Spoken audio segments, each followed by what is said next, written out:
கரூர் சமூகம் 10 நல்ல CBI sir. கிட்டவாங்க கிட்டவாங்க sir. செல்லம்மா sir. Andhra காட்டுக்குள்ள 20 பேர் நம்மள இதே சந்திரபாபு நாயுடு சுட்டார். காரணம் என்ன, நாங்க வறுமையின் காரணமா அந்த செம்மரக்கட்டையை வெட்ட வந்தோம். நாங்க வெட்டும் போது சான்றுகளோட பிடிக்கல. அதுக்கு எந்த இதனாலும் ஒரு பன்னாட்டு பயங்கரவாதிகளும் அல்ல. பக்கத்துல இருக்க ஒரு மாநில மக்கள் தான் மனச்சான்றோடு எல்லாரும் எங்களை கைது பண்ணி சிறை பண்ணலாம். நாங்க வழக்காடி உயிரோட வெளியில வரலாம்.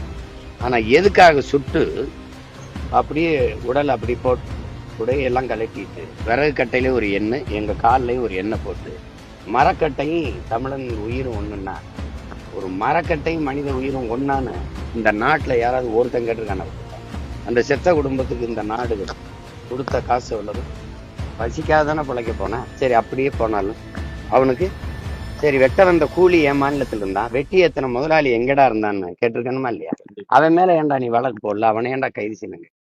20 பேரை சுட்டு நாதியற்ற பய மக்களை போட்டு தமிழன் திருட்டு பையன்னு பட்டம் கட்டி அப்படித்தானே காட்டின நீ உலகத்துக்கு. இவன் எவனாவது இருந்தான் நமக்கு? தூத்துக்குடி கள்ளச்சாராயம் கொழுப்படுத்து போய் நீ குடிச்சு செத்தது. அவன் நடிக்கிற ஒருத்தனை பார்க்க செத்தது. இது என்ன நாட்டின் சுதந்திர தின போராட்டம் கொண்டாடும் போது கூட்டம் வந்து செத்துறியா? நீ அதெல்லாம் தேவையற்று செத்தது. அதுக்கு எல்லா இது வருது. நாங்க சார நீங்க சார. தூத்துக்குடியில ஒரு ஸ்டெர்லைட் ஆலைங்கிறது என் நிலத்தை வளத்தை கெடுக்குது, நச்ச ஆலை. அதை எதிர்த்து நாங்க போராடுறோம். என் நீர் கட்டி போச்சு. இந்த வாரம் மஞ்சளா வருது.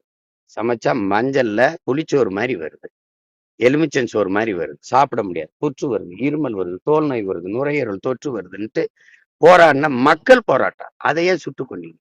அதுக்கு யாராவது போய் பார்த்தாங்களா? அதுக்கு அந்த குடும்பத்துக்கு ஏதாவது நிதி கொடுத்தாங்களா? ஒண்ணும் கிடையாது. இப்போ இந்த கடலூர் நம்ம இதுல விருத்தாச்சலம் பக்கம் மின்னல் தாக்கி இடி விழுந்து 5 பேர் வயக்காட்டுல வேலை செஞ்ச நம்ம பெண் பிள்ளைகள் இறந்து போச்சு. அந்த குடும்பத்துல குழந்தைன்னா தாய் இழந்திருப்பான், அண்ணன்னா தங்கச்சி, அக்கா இழந்திருப்பான், தங்கச்சி இழந்து. இப்படி இருக்கும்போது அந்த குடும்பத்துக்கு யாராவது போய் பார்த்து ஒரு 10 லட்சம் 15 லட்சம் அப்படி யாராவது கொடுத்து உதவுறதுக்கு இருக்கா?